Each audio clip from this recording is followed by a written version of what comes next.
players leave. And an official website, Liverpool would like to clarify that you know, such and such is not moving, is happy at the club, little brief fucking few words and all that. Well, look at that. That hasn't happened for Rodgers. They put an official statement out about Dalglish that he was not getting sacked. That Tom Werner came out and said... they quoted Werner was quoted. The easiest thing that Ian Ayre could do right now is come out and do an interview and say, we recognise the season has been a disappointment, but we are fully behind this manager. He will be here next season. And all the speculation will go away. Everyone will go, fair enough, he's here next season. And everyone would fume and get mad. The fact that they're briefing is just basically to say, stop fucking asking us if we're sacking him until we do the review. Yeah. We're doing the review. Leave us alone. Just stop leave fucking us asking. for Leave us fuck's alone sake. for a few days. Try and get this sorted. I mean, how does the review go? Like, they're hardly going to be like covering him in glory. Like, you know, they're going to be saying, this has happened, this has happened, this has happened. How are you going to make it better? Is that it's going to be rigorous. It's going to be a rigorous review. But they're also, keep throwing that. they're respectful people. They also, I would imagine, think, hang on a minute, we worked for this guy, with this guy for 3 years. Yeah. He deserves the opportunity to sit across the table from us and we'll have a chat with him about it. Like, do you know what I mean? They're not going to ring him. That was spun the other way for Kenny. It was like disrespectful that you brought him all the way over to do that. But see, I understand your point. I agree. They should have flown to a fucking... But you know how Kenny is. We don't know what happened in the meeting. Yeah, exactly. Kenny could have been, you know, what are you going to do? What are you going to change? Yeah. Kenny probably says, nothing. Fuck off. I'm Kenny Dalglish. What are you going to change? What are you going to change? And they went, fucking you, Skip. And bring me a donut and fuck off. But like, Brendan Rodgers will be sitting there sweating blocks. Yeah, he will. So you think of different things to spoof them with. Hang on there, what haven't I said before? Sweating blocks. He could easily end up just turning around and go, do you know what? Well, let me tell you about that, right? When I'm in work, right, and you're trying to, like, say, you know, if you're managing people and you're trying to give them a disciplinary or something, the best way to do it is to get them to arrive at it themselves. And you say, so what do you think about how things went last week? You know? Oh, you feed them and enough. Do you think, so based on what you said before, do you think that was good? Or do you think that was bad? Or that was bad? And what would you do if you were me now? So they're just going to get him to quit. Excellent management wanker insight there. Exactly. They're going to get him to quit. Well, not get him to quit. But the last thing they want is to sack him. Well, I don't think they really care, but I just think they genuinely respect him. They genuinely have invested a lot of time and effort in him. They genuinely probably think he's a good manager. So they're going to sit down, and if he has a plan, and if the club has a plan, or him or whoever has a plan to say, here's what went wrong, here's what I think I can do better. But what Maybe about, they'll give what him about another shot. in all these briefings, the one thing that's consistent through all the stories from all the journalists is that he's going to be asked to adapt his working methods to, you know, some new, for the love of fuck, to some new sort of version of what is already existing. Do you know what I mean? Loads of love hearts. Well, I think what they're going to do, we're not even on. they're probably going to say, It's not coming up any comments, are there's no... Oh, there is, yeah. One was, is that Pepe or Trev? And then somebody thought that you, Andy, were me, because he said, Phil, why'd you call somebody scum? So I was like, I didn't say anything yet. Yeah, but sure. Apparently I called Rafa names there a few weeks ago, didn't I? Remember That's because you called him an obnoxious wanker. That's complete. You did. You get the phrase right, at least. What was it again? That's not what I'm alleged What did you to call have him? said. I didn't say that. You fucking... You said that obnoxious wanker. Spinny bastard. So I think what probably they're going to say to him is, look, because Rodgers all season has made all these comments in the press about the transfer committee and players he didn't want, and briefing here and briefing there, and giving the indication that he's, to be fair, giving the indication he's not bought into what FSG are going to do. So I imagine the first question is going to be, hang on a fucking minute, we've been really clear for 2.5 years that this is how we're going to, you know, this is how we're going to operate. Yeah. These are the types of players we're going to pick, we're going to buy. First question is, why haven't you played them? So why isn't Markovic playing? Why isn't Emre Can playing in his right position? Why hasn't Marquinhos got a game? Why is Moreno dropped off a cliff? You know, why hasn't Lallana done well? They're asking them questions. And I imagine the gist of the review is really going to be, to Andy's point about Dalglish, we're not changing, pal. So what are you going to change? What are you going to do differently that's going to be more... Right, don't forget, a lot of stuff will have been covered. Like, they hardly don't talk to them, you know, so I don't know how often they speak, maybe once a week over the phone or... you know, in a conference. So, well, he was one major connecting point there. It's what's the dude called? Gordon. Mike Gordon. Flash. So, Mike Flash Gordon. You know the way he has the bit of foot in the mouth disease, right? The foot in the mouth. Yeah, right. Yeah. How many times have we seen it?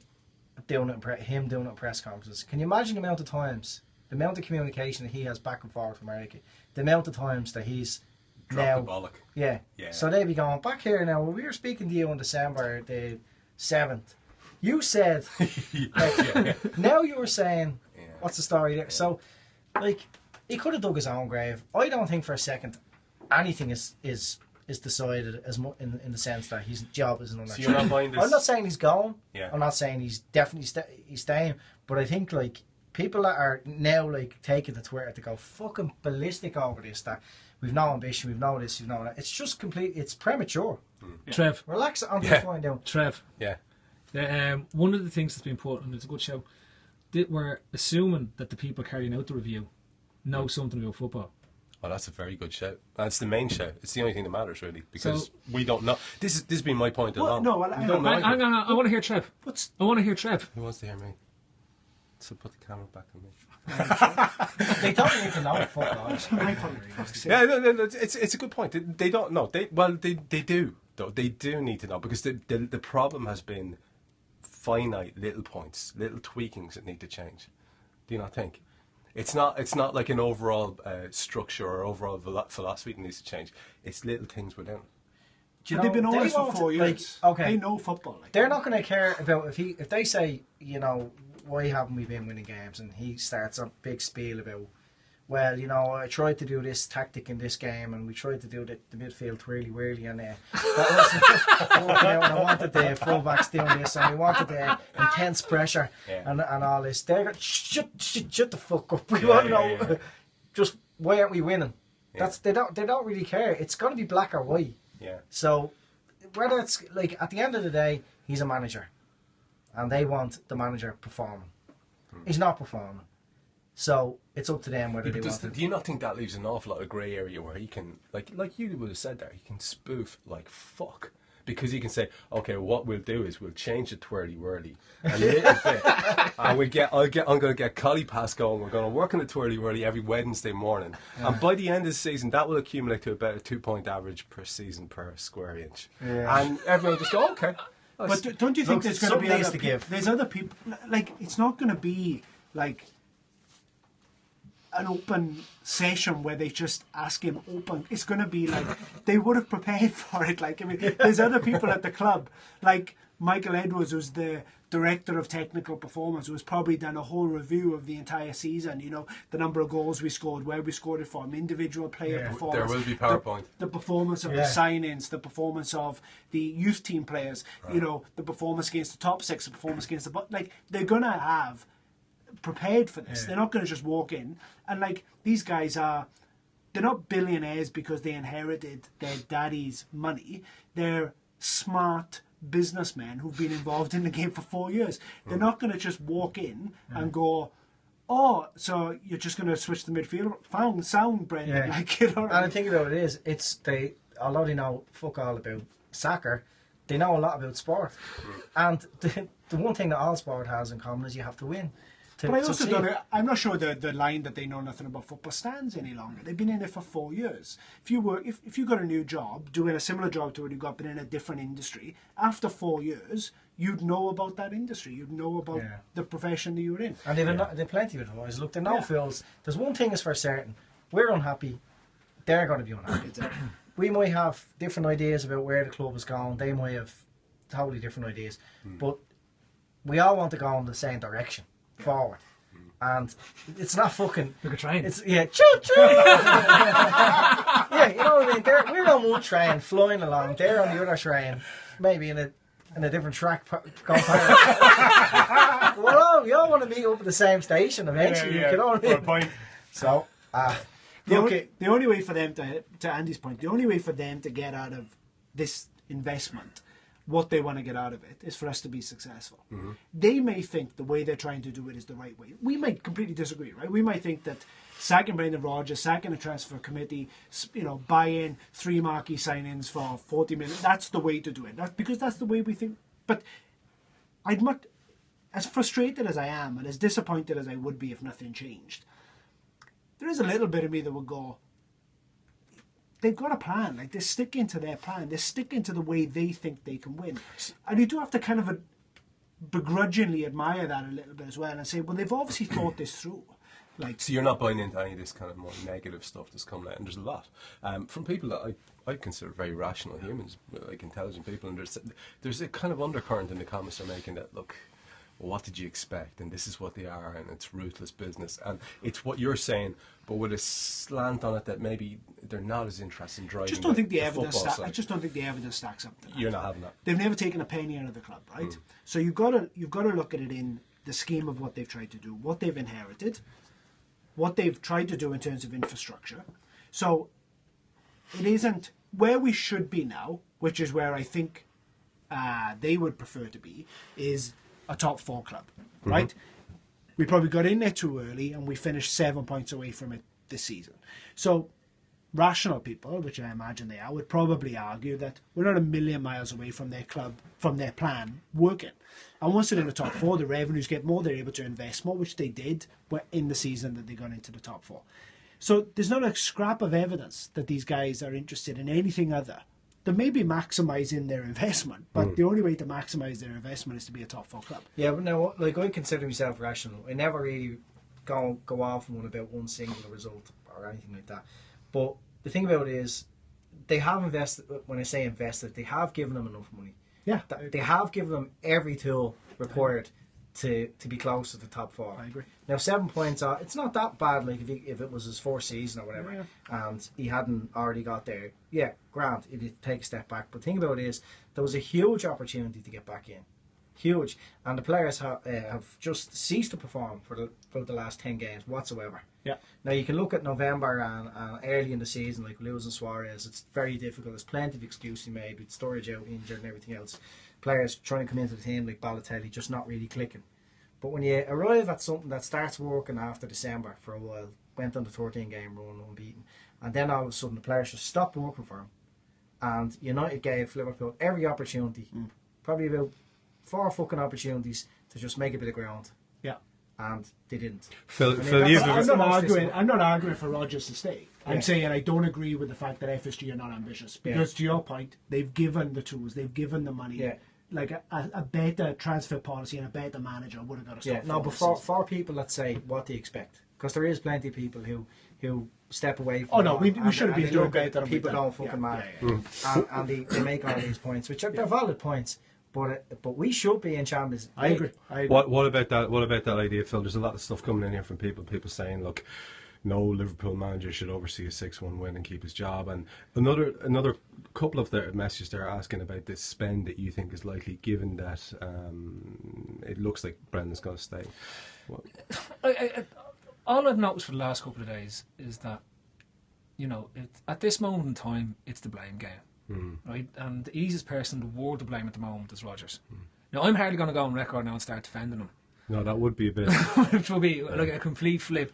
Because, I've been saying since October, I don't think he's the man to take us forward. That hasn't changed. However, some of the stuff that's coming out now is mental. And I mean, like, absolutely mental. I can understand the hatred and the anger that came out of that 6-1 defeat, right? Because it was disgusting. It was absolutely fucking disgusting. Everyone that was involved that day, just disgusting. The lack of pride and pride, more than anything, of professional footballers not giving a flying fuck on a football pitch. Yeah. You know what I mean?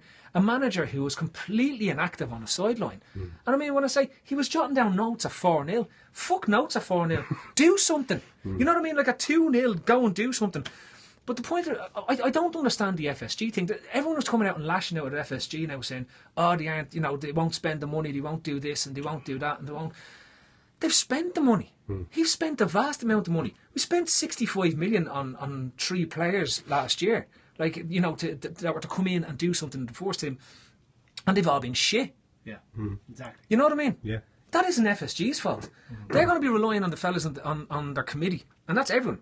That's fucking the recruitment lads. There's the fabled duo from City. There's Rodgers himself who sits on the committee. There's if that committee is not getting the deals done, and it's all of them. It's not just one of them. It's not just this is Rodgers and Rodgers picks him. This is this. It's not fucking committee FC, right? They're all responsible for the signings that go on.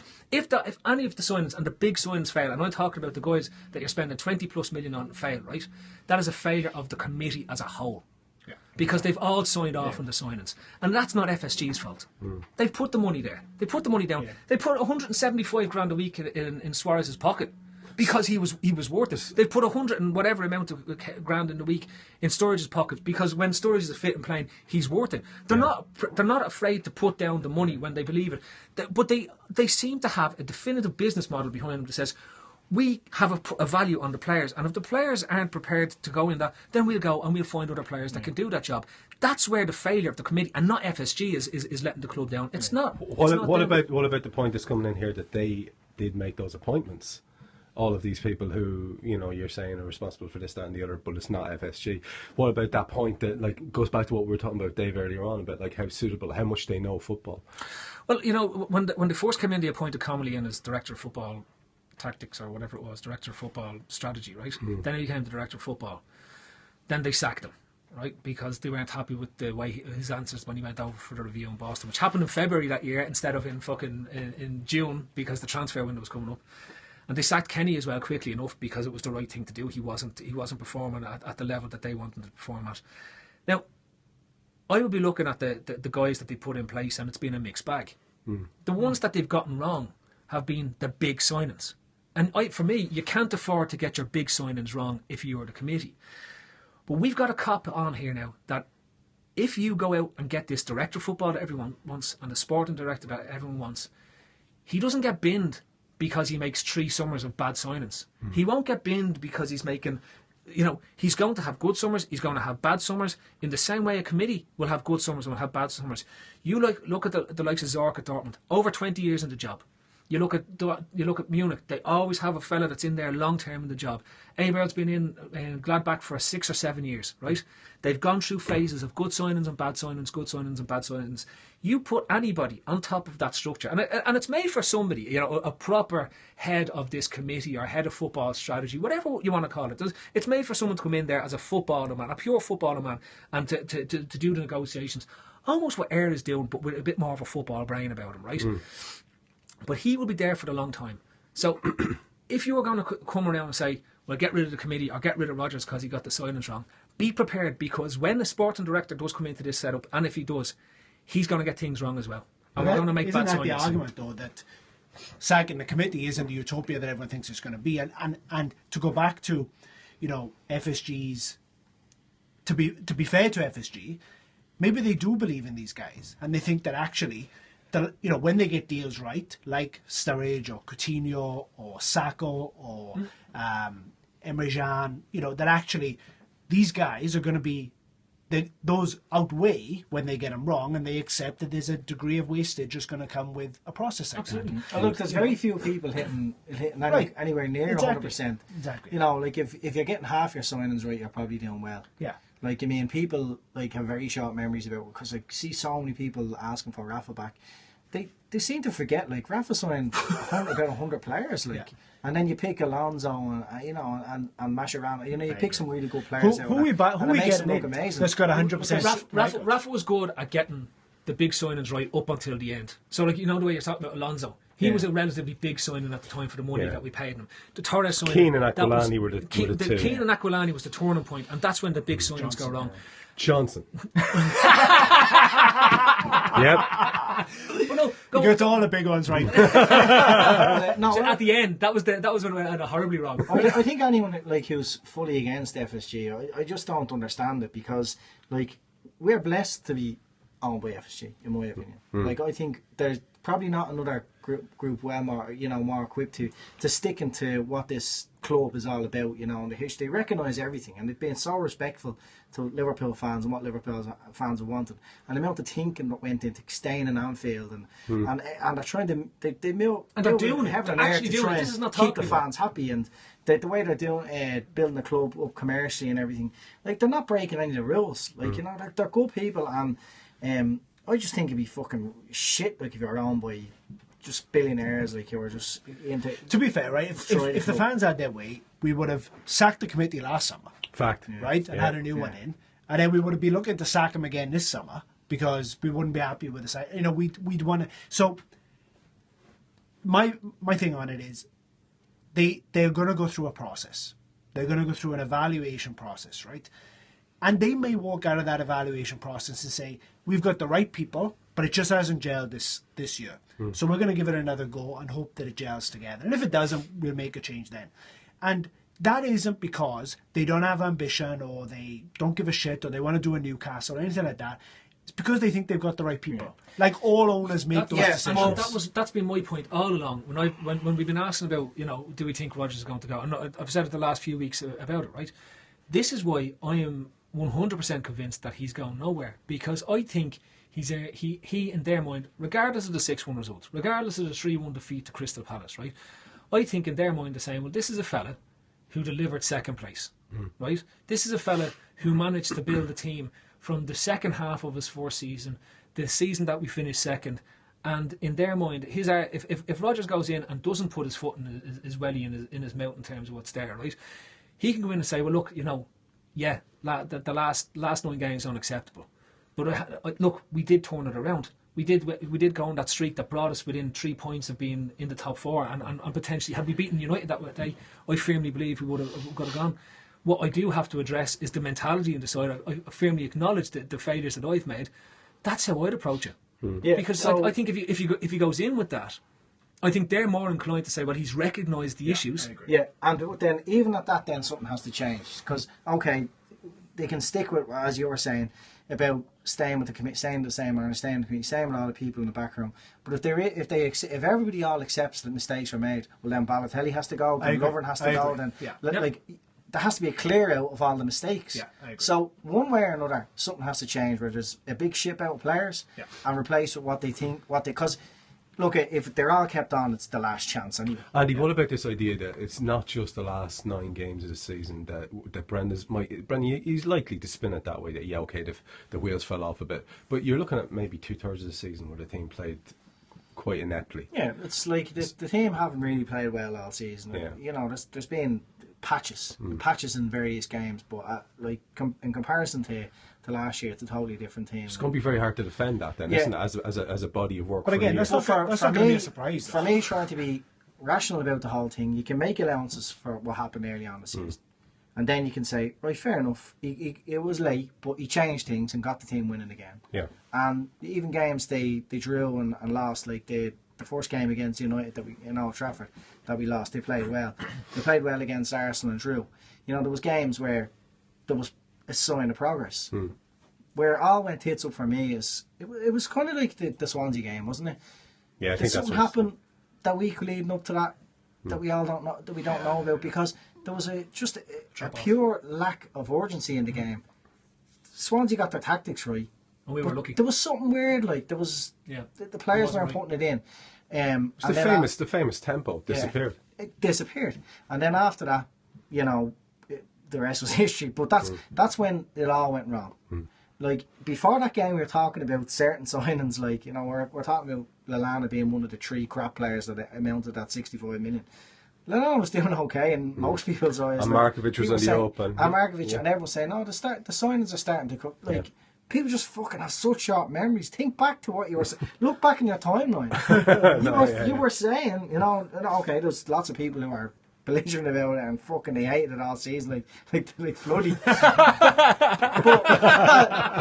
but like Jesus Christ, it only takes a game and people all of a sudden every signing's crap. Yeah. There has been positives up to date. I think the last 9-10 games have been very defining. My way about thinking about Rodgers. Yeah. I said here in December he's fighting for his job, and he fucking fought well, and he got things going again. Yeah. But then all of a sudden, when he started to doubt his 3 at the back, 3-4-2-1, whatever you want to call it, he reverted back to November as if that was default. Yeah. Default for Rodgers is last season, when we played high tempo pressing football, which we could have done for the middle portion of the season. Yeah. But it's just fucking strange that it just stopped. We picked up, what was it, 9 points or 8 points from the last 9 and 8 games. Yeah, right. So 9 and 24, right? United did 11 and 27. 8 in 9 games. 8 and 9 games. 8 points from 27, right? Yeah. United did 11 from 27, right? If United hadn't been so shit in their last 9 games as well, we would have been miles off top 4.